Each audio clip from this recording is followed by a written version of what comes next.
मगर संचार का अर्थ केवल निजी या नीतिगत सूचनाओं का आदान प्रदान, प्रचार प्रसार तक सीमित नहीं है। मगर संचार क्या है?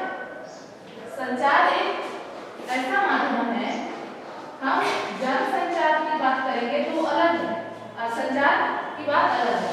जनसंचार, संचार मतलब क्या है? हम अपने विचारों का आदान प्रदान क्या करते हैं?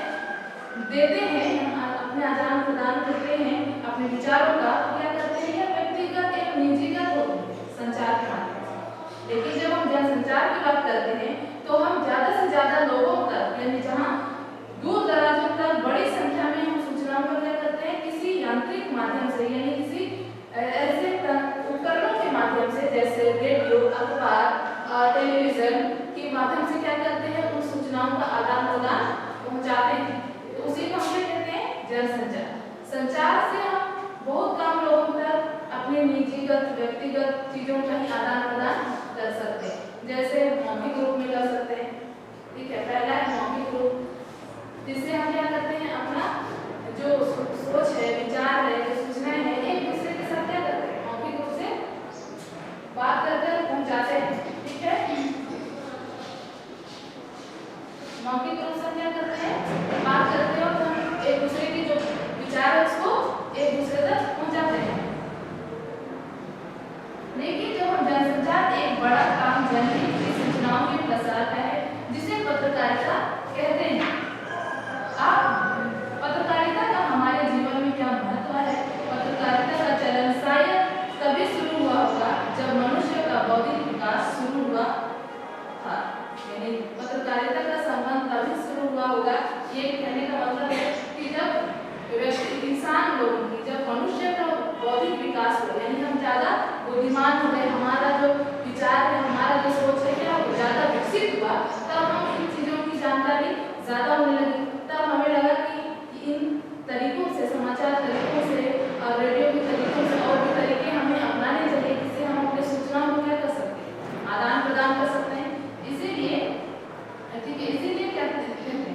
जब बौद्धिक विकास हुआ तभी हम इसे कहा जा सकता है। पहले आप देखिए कि नारद मुनि इस धरती के पहले संवाददाता और पत्रकार थे। नारद मुनि कौन थे? नारद मुनि, ठीक है। नारद मुनि धरती के पहले संवाददाता के रूप में जाने जाते हैं, क्योंकि वो भगवान के साथ तो जो सूचनाएं हैं, विचार हैं, उनको एक दूसरे भगवान तक पहुंचाते थे, लेकिन साथ ही साथ धरती की जो सूचनाएं हैं, उन सूचनाओं को भी वो क्या करते थे? पृथ्वी लोक तक पहुंचाया करते थे, ठीक है। इसलिए कहा जाता है कि हमारे पुराणों में संवाददाता के रूप में पहले प्रमाण है कि वे लोग देवलोक के समाचार तो देते ही थे, पृथ्वी लोक की सूचनाएं भी देवताओं को पहुंचाया करते थे। हालांकि नारद एक मित्र के चरित्र है, मगर इससे यह तो पता चलता है कि संवाद प्राप्त करने और पहुंचाने की प्रवृत्ति पुरानी है। यानी इससे हमें पता चलता है कि नारद मुनि क्या करते हैं? देवताओं की जो सूचना है उसको आदान प्रदान करते ही थे, साथ ही साथ हम पृथ्वी मनुष्य, यानी पृथ्वी लोक की जो सूचना है उसको भी कहाँ तक? देवताओं तक पहुंचाया जाता है। इससे पता चलता है कि जो हमारी सूचनाओं का आदान प्रदान की जो स्थिति है वो पहली नहीं है, वो पुरानी प्रवृत्ति है, यानी पहले से ये चली आ रही है कि हम किस तरीके से अपने विचारों का आदान प्रदान करते हैं। सूचनाओं के प्रति जिज्ञासा मनुष्य का स्वाभाविक गुण है। उसी प्रकार सूचनाओं का प्रसार करना, यानी प्राप्त सूचनाएं दूसरों तक साझा करना भी उसका सहज गुण है। यानी हमारा एक क्या है? सूचनाओं के प्रति हम हमेशा हमारे अंदर जिज्ञासा होती है कि हमें सारी सूचनाओं का क्या करना है? जानकारी प्राप्त करना होता है, यानी हम सब चीजों के बारे में जानना चाहते हैं। अगर आप हिंदी पढ़ते हैं तो सिर्फ हिंदी में ही आप प्रतिष्ठित या सर्वश्रेष्ठ बनना नहीं चाहते, दूसरे विषयों में भी जानकारी आप लेना चाहते हैं, ताकि आप दूसरे विषय में क्या करते हैं? पढ़ते हैं, समझते हैं कि उस विषय में क्या कही गई है, क्या लिखी गई है, कितनी जानकारी आप, क्योंकि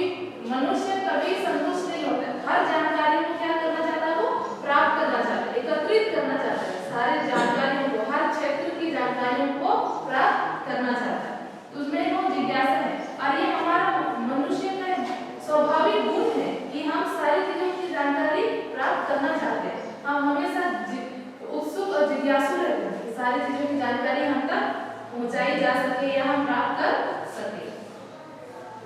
उसी प्रकार सूचनाओं का प्रसार करना यानी प्राप्त सूचनाएं दूसरों से साझा करना भी उसका सहज गुण है। उसी प्रकार हम सूचनाएं ग्रहण करें और उन सूचना जो ग्रहण की सूचनाओं को दूसरे तक पहुंचाने का भी यह हमारा स्वाभाविक गुण है। हम ऐसा नहीं करते कि हम जो सूचनाएं प्राप्त कर लिए वो हमारे तक ही सीमित है। हम क्या करते हैं, दूसरे को भी हम उन सूचनाओं से अवगत कराते हैं, उन सूचनाओं को क्या करते हैं, बताते हैं। ये नहीं कि हमने जो सूचना पढ़ा है या देखा है वो सूचनाएं हम अपने तक ही सीमित रखते हैं।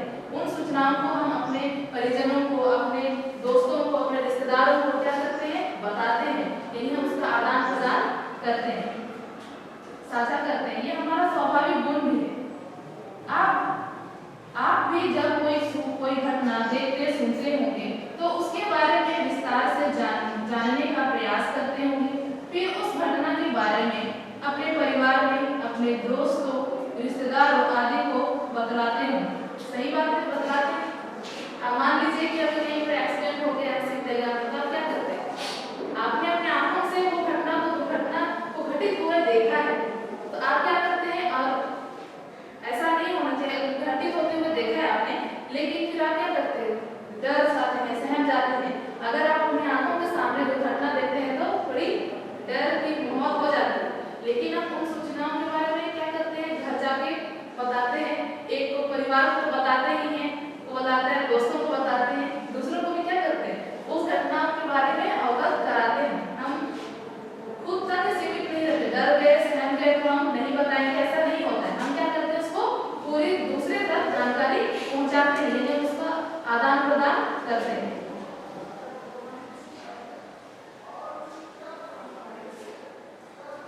ठीक है, तो इन माध्यमों पर भी इस घटना के बारे में बताने का प्रयास करते होंगे। इसी प्रकार प्राचीन काल से मनुष्य किसी घटना के बारे में सूचनाएं प्राप्त करता है और दूसरों तक जुबानी पहुंचाता रहता है। जैसे उस समय जो घटनाएं घटित होती थी उन घटनाओं को जुबान के माध्यम से क्या करता था, पहुंचाया जाता था, क्योंकि रेडियो नहीं थी, टेलीविजन नहीं थी। आज हमारे लिए बहुत आसान माध्यम हो गया है कि जो भी घटनाएं हैं, जो भी सूचनाएं हैं, उसको हम किसी भी माध्यम से क्या कर सकते हैं, पहुंचा सकते हैं। रेडियो, अखबार का माध्यम हो सकता है, टीवी का, सोशल मीडिया यानी फेसबुक, इंस्टाग्राम, इन सब चीजों से क्या करते हैं, पहुंचा सकते हैं। लेकिन आप इमेजिन कीजिए कि आप प्राचीन युग में थे तो अपनी सूचना कैसे ही पहुंचाते, किस तरीके से पहुंचाते, आप ये गंभीर समस्या थी उस समय की। लेकिन फिर भी उस काल में, प्राचीन काल में जो राजाएं थे, राजा थे, प्रजा थी, वे एक उपाय संवाददाता नियुक्त किया करते थे। एक लोग जिसे क्या करते थे, अपनी सूचनाओं का आदान प्रदान करने के लिए नियुक्त किया करते थे, क्योंकि कम संसाधनों में भी जीना जीवन ही है। आप जीवन को कैसे, किस तरीके से ले सकते हैं, किस तरीके से उसमें आप कम संसाधनों के बीच जी सकते हैं, ये भी एक आपके जीवन का उद्देश्य होना चाहिए कि आप किस तरीके से उसका क्या कर रहे हैं, उपयोग कर रहे हैं। राजाओं ने अपना कम संसाधनों के बीच भी बहुत सारा क्या किया है, शासन किया है। कम संसाधनों के बीच में किस तरीके से आप दूसरे राज्यों को हासिल कर सके, अपने सूचनाओं को किस तरीके से पहुंचा सकते हैं, उसके लिए उन्होंने एक संवाददाता नियुक्त करने की सोची और उसके माध्यम से बहुत उनको आसानी हुई पहुंचाने में। जो भी सूचनाएं हैं, जो घटनाएं हैं,